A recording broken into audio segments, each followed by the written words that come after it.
Jai Om Vishnupad Paramahansa Parvacharya Suprasiddha Sri Srimad His Divine Grace Abhay Chandaravindra Bhakti Vedanta Swami Srila Prabhupada Ki ISKCON Founder Acharya Srila Prabhupada Ki Ananta Koti Vaishnav Vrind Ki Namacharya Srila Haridas Thakur Ki प्रेम से कहो श्री कृष्ण चैतन्य प्रभु नित्यानंदा श्री अद्वैता गदाधारा श्रीवसति गौर भक्त वृंद की श्री श्री राधा कृष्ण गोप गोपीनाथ श्याम कुंड राधा कुंड गिरि गोवर्धन की वृंदावन धाम की मथुरा धाम की नवदीप धाम की श्री जगन्नाथ स्वामी की यमुना माई की श्रीमती तुलसी देवी की सामवेद भक्त वृंद की निताई गौर Premanandi. All glories to the assembled devotees, all glories to the assembled devotees, all glories to the assembled devotees, all glories to Sri Guru and Gauranga. Namo Vishnupadaya Krishna Pastaya Bhutale Srimate Bir Krishna Goswami Niti Namne Namo Hamsa Nikashaya Prabhupada Priyate Suditash Dinishtabem Tasya Vakyanuvadane. Oh, good morning everyone. Hare Krishna to you all. Welcome to all our online TV viewers on Mayapur TV and our ISKCON Sydney YouTube. Thank you for all your feedback and thank you for watching.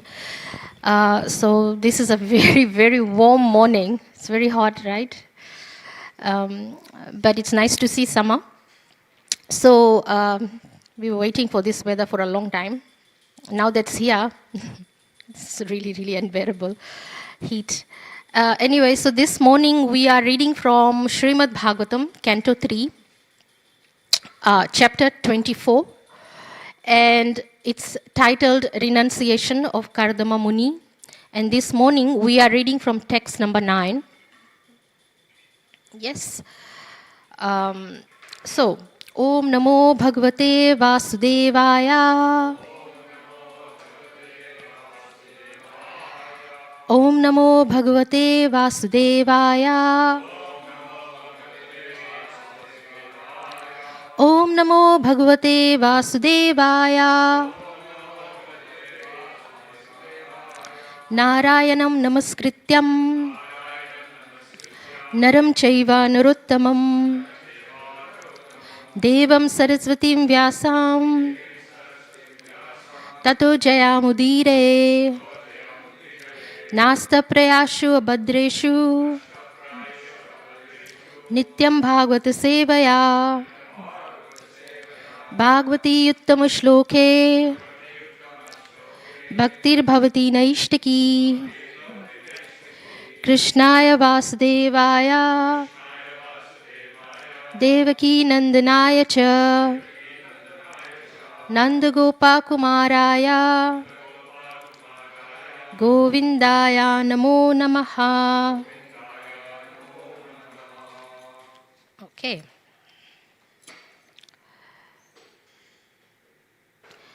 Tat Kardamashramāpadam Sarasvatya Parishritam Swayambhu Shakam Rishibhir Marichi Adivir Abhayayat Tat Kardamashramāpadam Sarasvatya Parishritam Swayambhu Shakam Rishibhir Marichi Adibhir Abhyayat Tad Kardamashramāpadam Sarasvatya Parishritam Swayambhu Shakam Rishibhir Marichi Adibhir Abhyayat.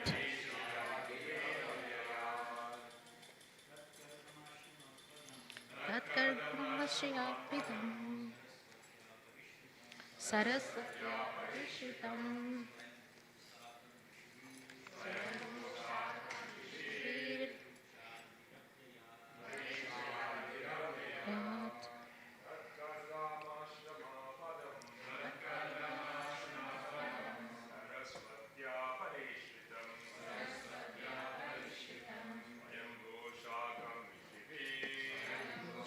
Rishibhir Marichi Adibhir Abhyayat Tatkardamashamapadam Sarasvatya Parishritam Swayambhu Sakam Rishibhir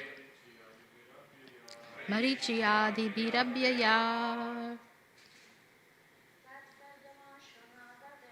Tatkardamashamapadam Sarasvatya Parishritam Swayambhu Sakam Rishibhir Marichiyadi Birabhyaya. Anyone else? No? Okay.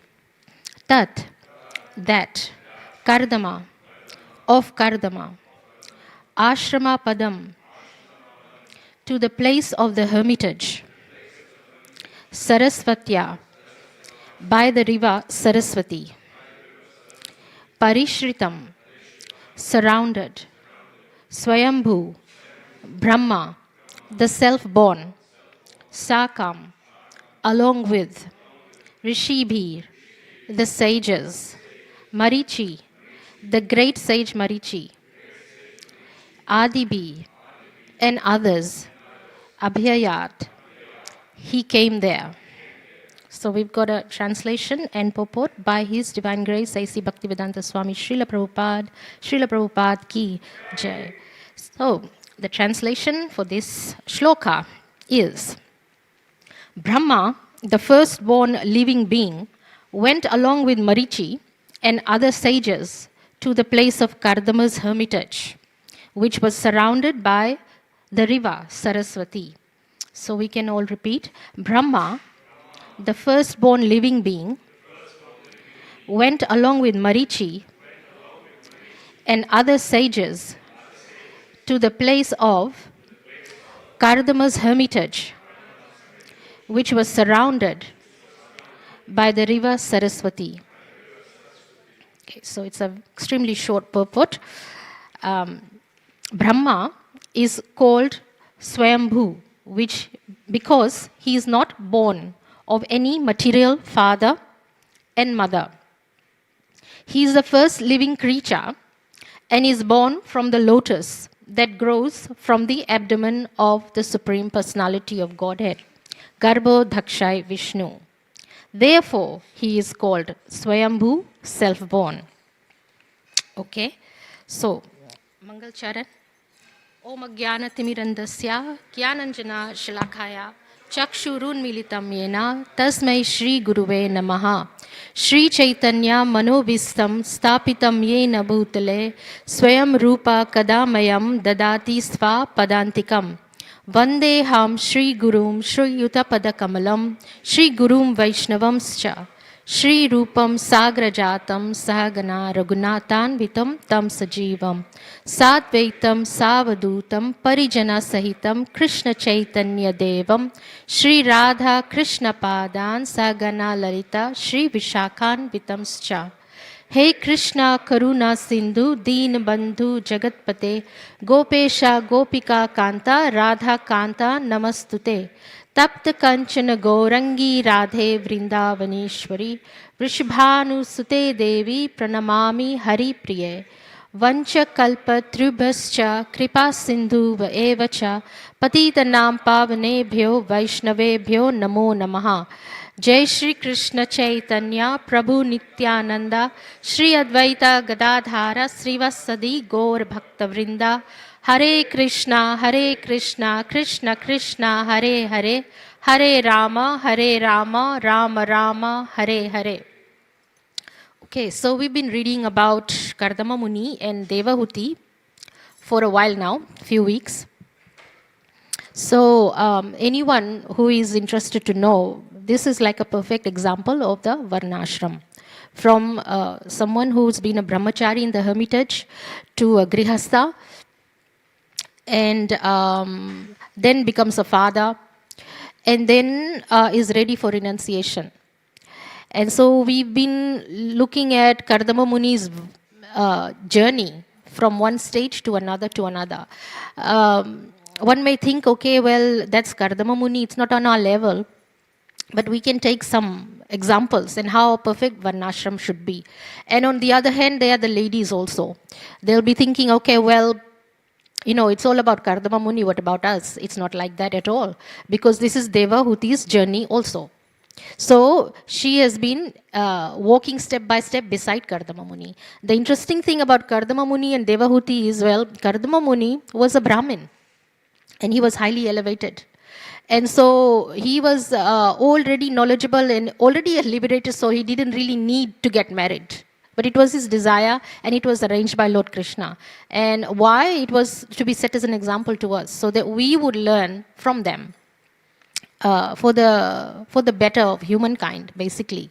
He really didn't, it was not necessary for him to get married, but he did. Not only that, his wife was not at all Brahmin. So it was a little bit different. She was a princess.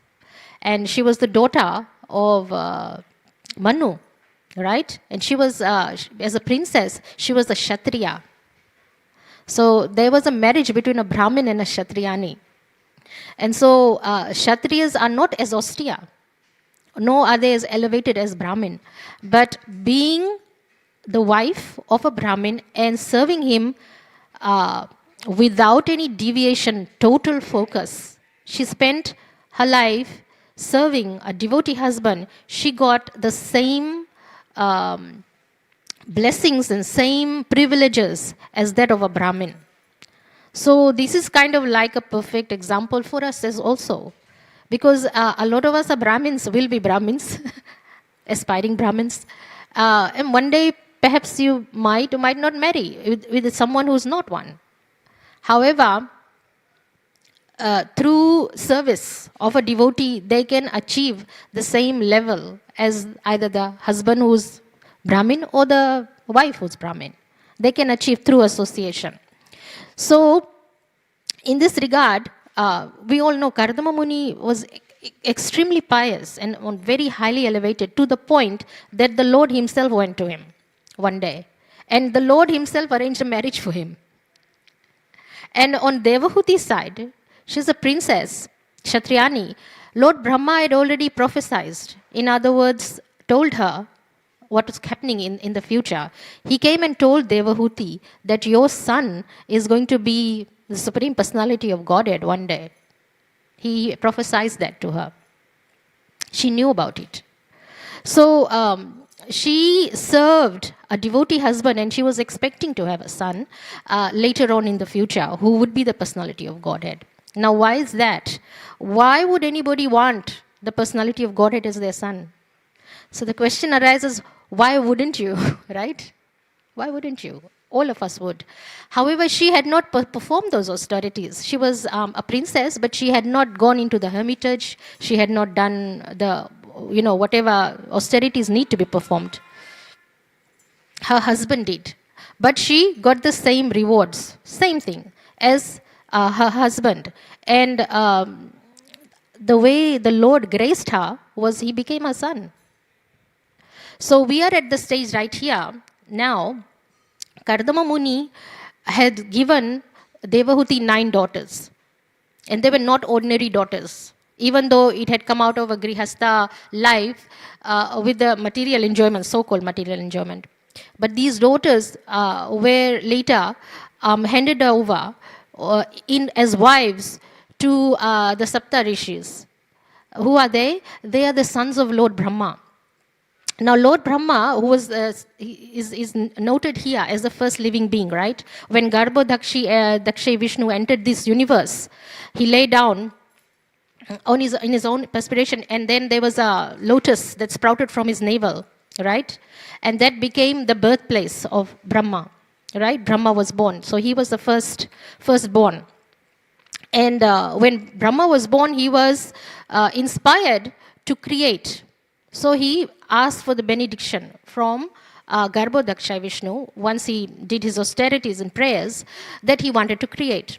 So Lord Brahma's job or service was to procreate and create the entire universe, basically, living entities. That was his job. So he had created the Sapta Rishis, Marichi included, who is mentioned here, and the other Rishis to populate the universe. So that was Lord Brahma's side of things. And Kardama Muni, just like Brahma, he produced the 9 daughters for this procreation.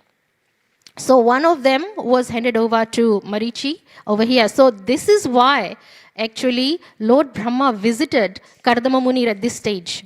Not only because he already knew that the Lord was going to take birth as Devahuti's son, as Kapila Dev. That was main reason he went. But he also took the rishis along with him so that they would get married to the daughters and then the population would, sprout from there. So now one of those, Marichi was mentioned here. Marichi is actually quite important. Do you know who he was the father of? Anyone? Let's test your Srimad Bhagavatam knowledge. Yes. Yes, he was. Yeah, he was the father of Kashyap Muni. Now, what is the importance of Kashyap Muni? Well, he was the father of all the demigods, right? He was married to 9 daughters of Daksha, who was another Prajapati. So there is a lot of lineages. One stage affects another one and another one and another one. They're all connected. So Marichi, it was important for him to marry the daughter of Devahuti so that he would become the father of Kashyap Muni. And then Kashyap Muni would become the father of all the demigods and all the demons.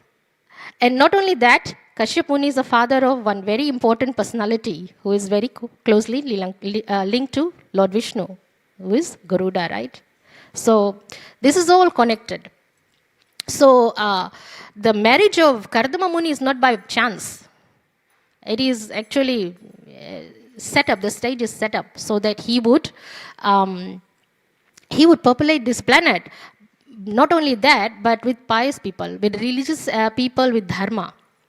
That was the entire, so I've sort of given you in a nutshell what's this story about, or what it is basically the center stage for. It's about how the creation was, the creation happened by Lord Brahma, but how it was populated and what role Kardama Muni had to play in it all. And so they were not ordinary. So Kardama Muni, because he was a Brahmin, he is ready to renounce now. He's done his duty, he's done his job, and he's not at all attached to material life. It just goes to show. So I'm going to read a little bit. This is just an overall background history that I've given, and I was last night looking at this because it was a very small pulpit. And I thought, what actually should I talk about? And I thought, let me go down to the place where this information came from.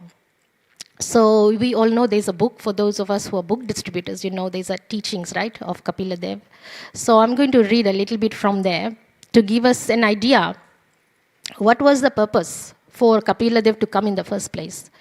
Now, Kapil Dev, he's a supreme personality of Godhead. He comes anyway. I mean, he comes as Krishna, he comes as Rama, he comes as Nrsimhadev, he comes as, his literally incarnation is Vyasadev, so, and then he was with Arjun, so he was there to establish dharma at every stage, right? He can come in any form. So he's come again and again and again to establish dharma, to re-establish the religion that was forgotten. So then what was this particular purpose of Kapil Dev? So that one is actually written down in the teachings of Kapila Dev. Now, the main point that I concluded while I was reading this last night and this morning, well, Kardama Muni already was quite austere and he was quite knowledgeable about every step of life, and he knew what the purpose of life was. He knew. Devahuti didn't. She didn't. She was serving her husband and she got the same privilege and the fruit of, the bhakti. She got it all.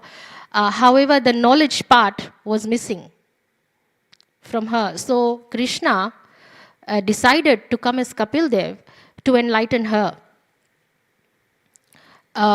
So that was another very important conclusion I arrived, that,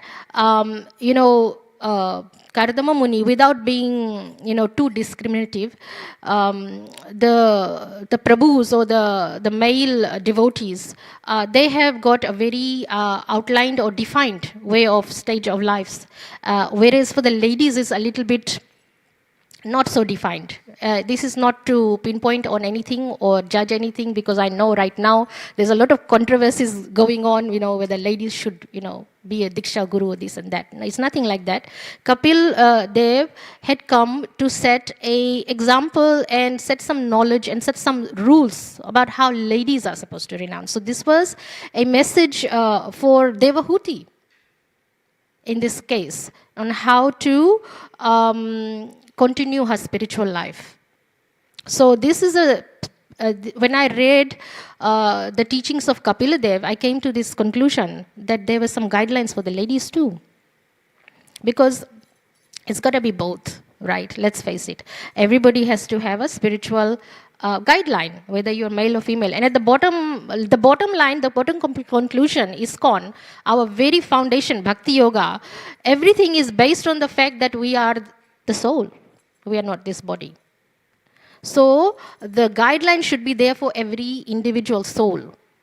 Not for a gender as such, but you just happen to be in a certain body. So what to do?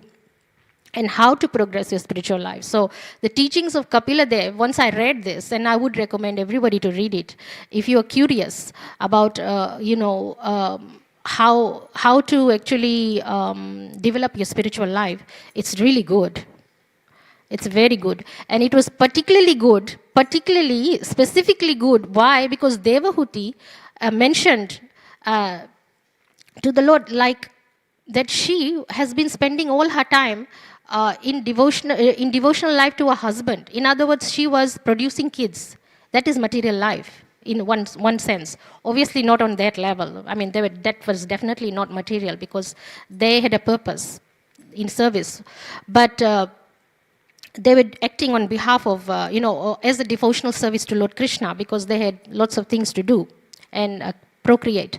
So by no means was it material, but she enacted that so that we would get an idea, because we would at some stage be, in material life and probably neglect our devotional service somewhere there. So she actually pointed out very clearly that she is materially entangled. Get her untangled. Give her some tips and hints and give her some guidelines. So the teachings of Kapila Dev, when I read it, I thought, wow, this is it. This is what it is, the whole essence, what we have been questioning. We have different questions like, I was at work, I didn't come to the temple. I was doing this, I didn't do that. So the question marks are there. And when we come to pray in front of the deities, we have these questions. We may have some personal questions or whatever, or maybe somebody's sick, you pray for them. So they're different things. But there are certain questions there. I'm materially entangled, what do I do? I'm into this situation, what do I do? So once you read that book, oh my goodness, you will renounce. If you really take it seriously, you will renounce straight away. So without further ado, I will take this, if you can bear with me, because I'll be reading from my phone, so it's a little bit slower than normal books. So the first chapter, it's a purpose of the Lord Kapila's advent. So I'll read directly. Sri Saunaka said, although he is unborn, the Supreme Personality of Godhead took birth as Kapil Muni by his internal potency. He descended to disseminate transcendental knowledge for the benefit of the whole human race. That's why he came. He came to disseminate transcendental knowledge. In other words, nobody will know about transcendental knowledge other than the Lord himself. So he came to give it firsthand. And who got it? Devahuti. She got it. So she got something that Arjun got. In the Mahabharata, you read Arjun, he's there in the Ratha. There's a photo right there. Krishna is giving him instructions. So in this case, Devahuti got her instructions just like Arjun. How blessed she is. What a fortunate soul. That's what he came to do. So, in the purport, it was Prabhupada has said that the word Atma Prajanapte indicates that the Lord descends for the benefit of the human race to give transcendental knowledge. Material necessities are quite sufficiently provided for in knowledge given in the Vedic literatures, which offer a program for good living and gradual elevation to the platform of Sattva Guna. Now, we've discussed Sattva Guna in the previous classes. What is so good about the mode of goodness is you are able to understand the transcendental knowledge, as opposed to somebody who is in another gun like mode of passion or mode of ignorance. They will not be able to comprehend the knowledge as well. So, we were talking about how to cultivate this mode of goodness is obviously through chanting, through devotional service. Chant without offenses and regulate yourself. Follow the regulative principles, but regulate yourself within that. Association, guru, all of these things. All of these things cultivate you to a platform of mode of goodness. And once you are in the mode of goodness, then you read these books. Then the knowledge sinks in. Then it really has effect. Because you've nurtured those qualities within you. That is why it is really important to always chant without offenses. Then you will be able to. If there are offenses or you are in a different mode, so then this knowledge is not going to be much useful. You'll read the Chaitanya Charimrita or the Bhagavad Gita or the Srimad Bhagavatam over and over, but if your practices are not there, the mode of goodness has not been cultivated, it's not going to have much effect at all. So we have to be situated in Sattva Guna, then one's knowledge expands. On the platform of passion, there is no knowledge. For passion is an impetus to enjoy material benefits. On the platform of ignorance, there is neither knowledge nor enjoyment, but simply animalistic living. So this is quite heavy, this teachings of Lord Kapila there, for those people who can take it. Because if you give this book to somebody who's just entering Krishna consciousness, they'll probably not be very happy about it. They'll probably run away. But for those of us who are practicing, it is not so heavy. It is very meaningful. And that's the reason why we are practicing bhakti yoga in the first place. So the Vedas are intended to elevate one from the mode of ignorance to the platform of goodness. This is what we are all doing. We read the Srimad Bhagavatam, we learn from our acharyas, we hear chanting and hearing so that we can bring ourselves to the mode of goodness. And that's not where it finishes. We have to transcend the mode of goodness to a transcendental mode. So we've got to transcend all of that. But mode of goodness is a tool to get us there. So it continues, but we've kind of talked about it, so it's a little bit of a repetition. When one is situated in the mode of goodness, he is able to understand knowledge of the self or transcendental knowledge. Such knowledge cannot be appreciated by any ordinary man. Therefore, a disciplic succession is required. The knowledge is expounded either by the Supreme Personality of Godhead himself or by his bona fide devotee. Shonak Muni also states here that Kapila, the incarnation of the Supreme Personality of Godhead, took birth or appeared simply to disseminate transcendental knowledge. In other words, it cannot be done by anybody ordinary. So that is why he came. Okay, so I'm not going to read any further, but I'm just going to go to the next few because of the time purposes. It is said, obviously, that you will need a bona fide spiritual master for this kind of guidance. So, Devahuti, I will just summarize what I read last night. Devahuti knew because Lord Brahma had told her that her son is going to be God. So imagine for a mother, right? She's a mother and he's a son. She comes to her son knowing 100% that he is God. Not only that, she came to her son in a very humble state and said, please be my guru.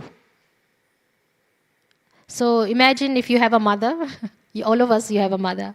She comes to you and says, be my guru. So that's what Devahuti did. Not only that, she told her son that, I've been serving in material life and I'm materially entangled. Enlighten me, please. So she asked very humbly to Kapil. And they were her prayers. She actually said that in the form of prayers. And she accepted Kapila as her guru, not just as God, but as guru. And so then Krishna starts talking. I mean, he's Krishna, Kapil. He's an incarnation of Krishna. Then he starts talking to her. And then he enlightens her. And just imagine, like, he was reciting practically what we read in the Bhagavad Gita. And he became his mother's guru. And she was delivered. But actually, she was already delivered. She was liberated. This knowledge was for us, people like us. So if you read it, you will know. So I will talk about a little bit about why she thought that she was very entangled. So it gives you a little bit of, this is reading from the teachings of Kapila Dev, about why she thinks she's so entangled. So I'll read a little bit. Being a great yogi, Kardama Muni was not very interested in family life. Nonetheless, he decided to marry. And Swayambha Manu brought his daughter Devahuti to him to serve as a wife. We all know that. Kardama Muni was a yogi living in a cottage with Devahuti, a princess, a king's daughter.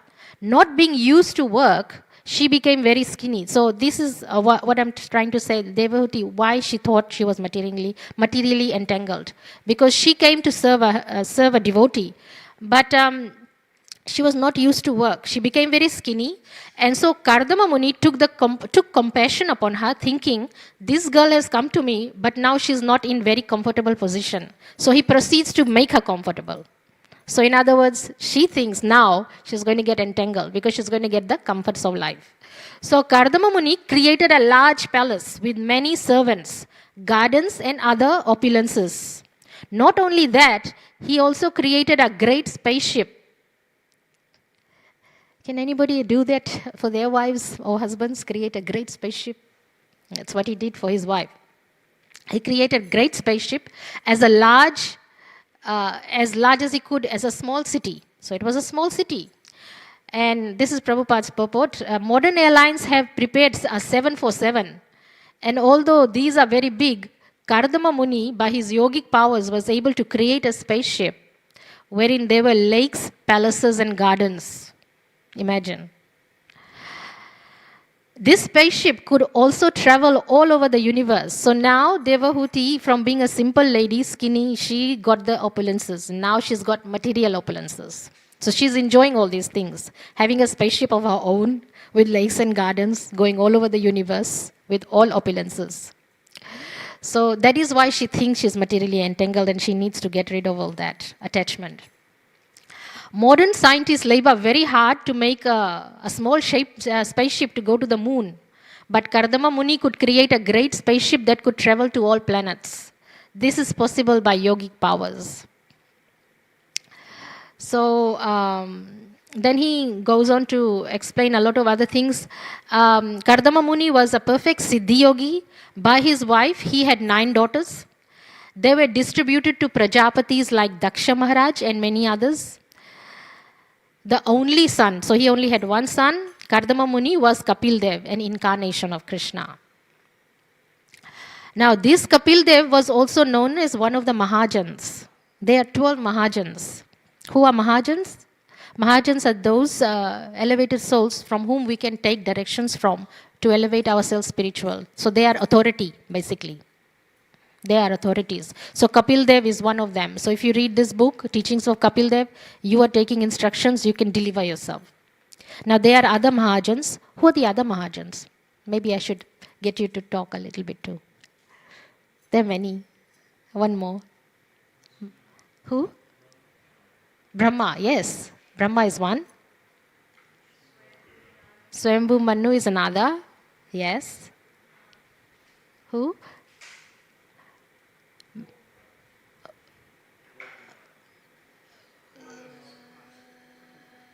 Yes, the four Kumars. Yes, correct.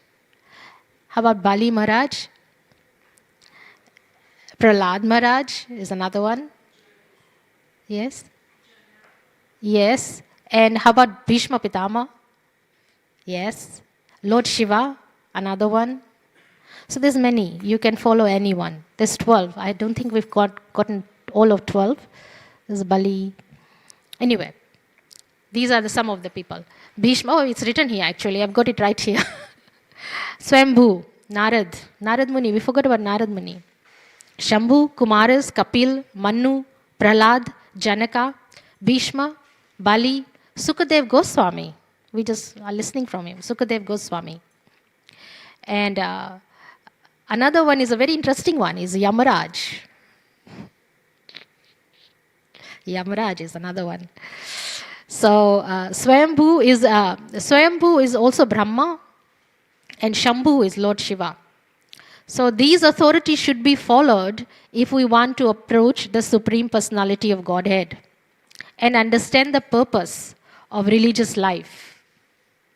These Mahajans follow the principles set forth by Supreme Personality of Godhead Krishna in the Bhagavad Gita. So these are some very interesting points. It's actually quite interesting to read this book. If you don't have, like some of the points that you wouldn't find in the Bhagavad Gita or the Srimad Bhagavatam, you'll find here. Like when we were reading Srimad Bhagavatam, we were not given in detail about the palace that Kardama Muni designed for his wife. But here, if you read it, then you can know. So it does give you a little more extra knowledge. Then it goes for another thing. It is mentioned here why women need guidance. Because once she's not under the protection of her husband, then she must be under the protection of her sons. Women cannot properly utilize freedom. That is really true. Especially in, I know we have feminism and women's live, but at the end of the day, women in Kali Yuga, they do need guidance. Otherwise, the so-called freedom is not going to deliver them. So it is important for ladies to be guided. So this is what the teachings of Kapila Dev is giving. That is not to say that ladies should be told that you are unintelligent and worthless. It's not like that. Ladies are actually souls in the prison of a woman's body, really. And they can be delivered by the grace of Srila Prabhupada. So once they are preached to, or they become devotees, then they are on a level, at the same level as any soul, to be delivered and reach Godhead, back to Godhead. So in Western countries, this is Srila Prabhupada, in Western countries we have seen many women very unhappy, simply for the sake of independence. This is what I'm saying. The independence is not recommended in Vedic civilization or by the Varnashram Dharma. Consequently, Devahuti was given to her grown son, Kapila Dev. So this is just an example for us. And Kapil Dev was fully aware that he had to take care of his mother. That is another duty of a son, by the way. It is the duty of the father to protect his daughter until she attains of age and is married to a suitable young man. The husband then takes care of the wife. This is Varnashram being explained. It may not be applicable in Kali Yuga so much, because not applicable, it is applicable, we should apply it, but it's not done, because just doesn't work like that. Many ladies out there are without a father. Fathers passed away, or they're orphans, or they've gone somewhere else and just left their responsibility. So they are not under any protection. So Varnashram is pretty much broken up in Kali Yuga. So it is mentioned here, generally a man should marry around 25 years of age. So guys, there's your guideline, 25 years of age. And a girl should marry no later than 16. Goodness me, when will she go to uni and get a degree and then, work and then, because these days, money matters too. You need to pay rent, otherwise you'll be out there on the street. So education is important. And they educate girls and boys till the time they're 30 years old. You try to be a doctor. It'll take you ages to become specialized into something like a neurosurgeon. You'll be like 35 years old, 30 years old by the time you fully do your job. So this guideline strictly doesn't fit in with the society in Kali Yuga. It's very different. So according to his calculation, Kapil Dev was about 25 years old. So if you want to know how old Kapil was when he started preaching to his mother, he was 25. Okay, so we almost reached our time. It is really, really interesting. I would like to tell you more.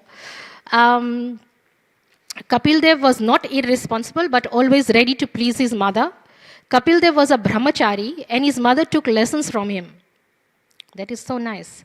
So I'm going to speak like kind of skip everything and go to the last because we've reached our time. The final bit.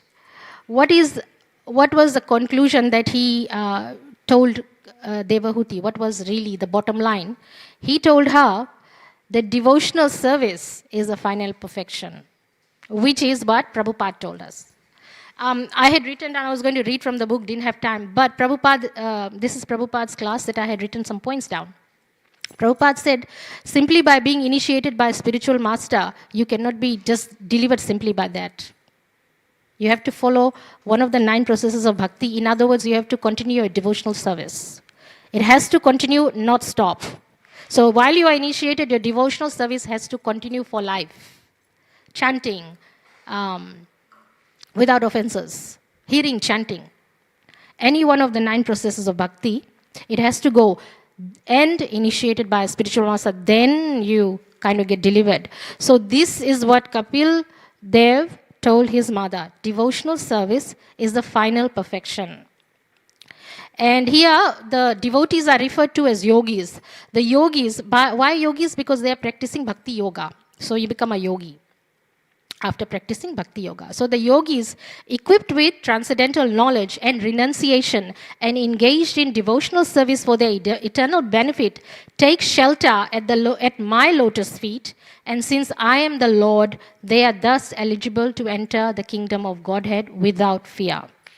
That was, I skipped a lot of, obviously, chapters. We can't cover the whole book here, but that was the bottom line he told Devahuti. So, at your leisure, please read this book. It is really good. I got to know about this last night. I hadn't read this book in that much depth before, I must admit. But once I came to this book, I could understand why Krishna arranges for some of his, not all, for those who are qualified to renounce material life. Material life, according to Prabhupada, in this book I've written, in the class I've written, material life is basically sex life. You get married, you produce children, and then you look after children for the rest of your life. So this old man had asked Prabhupada, I'm not into material life. It's not me, I'm old. No sex life. Prabhupada said, you've got grandchildren, haven't you? And so you are still in that material entanglement. You're looking after your grandchildren. That is a byproduct of that material life. So Krishna arranges, if there is a devotee there who has no children, no husband, or no, they're under special mercy by Krishna if they are devotees. Because they are on the path of renunciation and are not into material life so much compared to others. And they are on a sure path back to Godhead. So they are considered austere actually. And they should be given that recognition, according to Prabhupada, according to here. And so reading this book, it will make you renounced. It's a very good book for brahmacharis and brahmacharinis. So I will leave you there. And hopefully we can read a little bit more. If I'm doing a class next week on Wednesday, maybe I can select this again and take out some more points that is very applicable to this chapter that we are reading. It goes hand in hand. So thank you for listening. Does anybody have any comments or questions? Yes, Prabhu. Yes. Yes.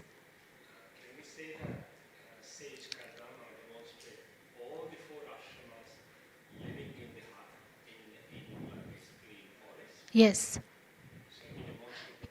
He demonstrated all four.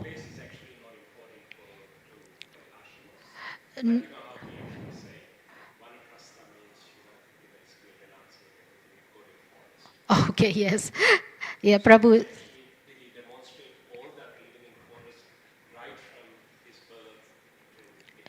It was, so the question is that if Prabhu's question is to demonstrate all the four ashrams, do you have to change your location? In Kali Yuga and in this present age, probably not. So there are a lot of Vanashram devotees in ISKCON. They have left their wives and they're living at a separate location. Some of them are. But some of them are still living with their wives, and we've got an example, one of the Diksha Gurus, Sankarshan Maharaj, and his wonderful wife, devotee wife, Vishnupriya Devidasi. So they are in Vanaprasth, and he's giving Diksha, but they are totally renounced from material life and are in service for Srila Prabhupada. So you don't have to go to the forest. And my guru also gives this example because he went to the forest in the beginning before he became a guru or a devotee. He said he had gone to the forest to do some tapasya, austerities and yoga, and all he could see was chipmunks in the forest. He got nothing out of it. It was not effective. So it is not recommended anybody go to the forest.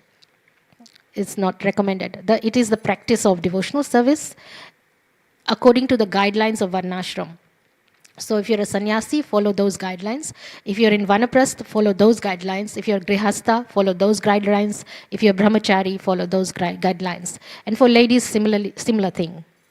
And I found out in my personal experience, Krishna doesn't discriminate. Whether you're a man or a woman, you still go through those same processes. Over the years of my bhakti, from the time I started to now, I went through the same things that boys do. He does not discriminate at all. It is very interesting and sometimes extremely difficult. Very difficult. Does it answer the question? Yes.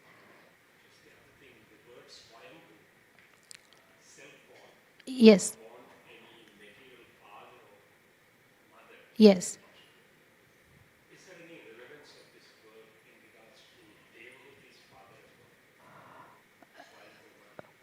No, there isn't. Brahma was the first living being created, so he couldn't have a mother and father. Really. So he had to have Krishna. So that's why he is not born of any parents. But Manu, he was born of Lord Brahma, so he had a father. And then later on, Kapil Muni that we are reading about, he produces himself from the semen of Kardama Muni. And then he goes in the womb of Devahuti. But it's all transcendental. It is not, to be mixed with the material conception of other babies. So, no. So there is no connection, if that's what you're asking. Does that make sense? Answer the question? Yes. Any other questions? Yes. Julan.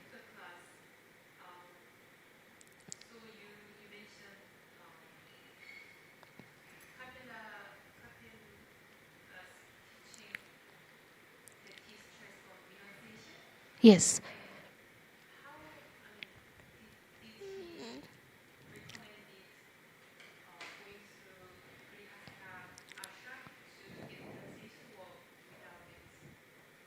Oh, so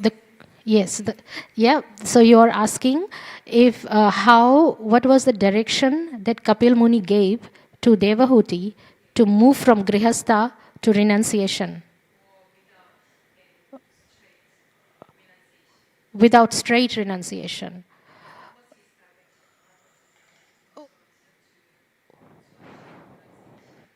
What was his instruction to Devahuti to go straight to renunciation?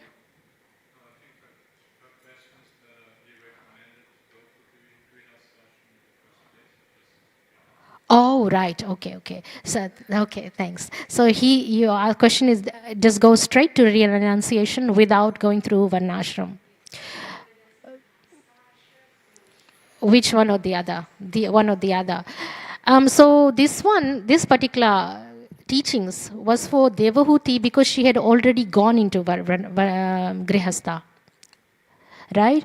So basically his teachings was designed for those who are in Grihastha and how they can renounce.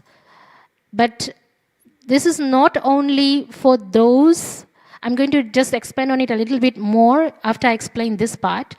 Now, in this book, the age that was given was 50 years old. In other words, after 50, Kardama Muni was recommended to renounce and go into Vanaprastha. So, Kapil Dev also recommended his mother, because there would have been, even though she may not have been 50 years old, it is time for her to renounce because her husband is renouncing from Grihastha to renunciation. Now, the other side of it, the recommendation for those who didn't go in Grihastha but straight away renounce.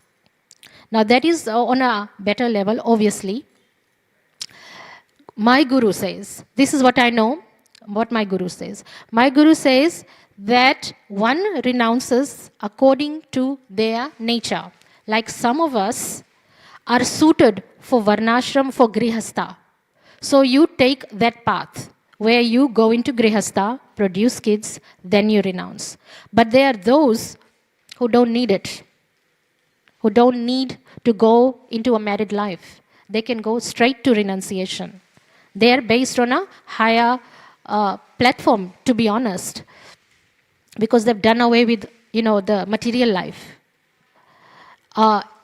However, it is not recommended.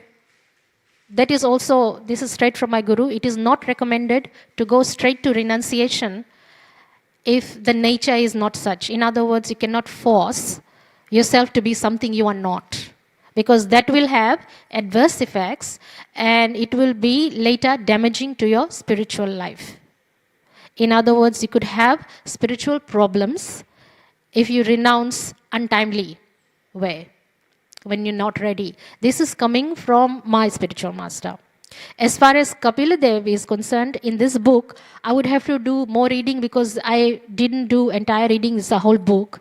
So, but my take on this is that my spiritual master who follows Srila Prabhupada, who follows Kapil Dev, would basically say the same thing. Do not renounce unless you are ready for it. If your nature is to be married and have kids, go through that stage, it is still possible to deliver yourself after you get married, provided you continue your devotional service, your chanting, your worship, have a guru, but you do it all dovetailed in Krishna's service. Does that answer the question? Yes? Any other comments or questions? Okay. Thank you for listening. Grantaraj Srimad Bhagavatam Puran ki Jai. Srila Gurudev ki Jai.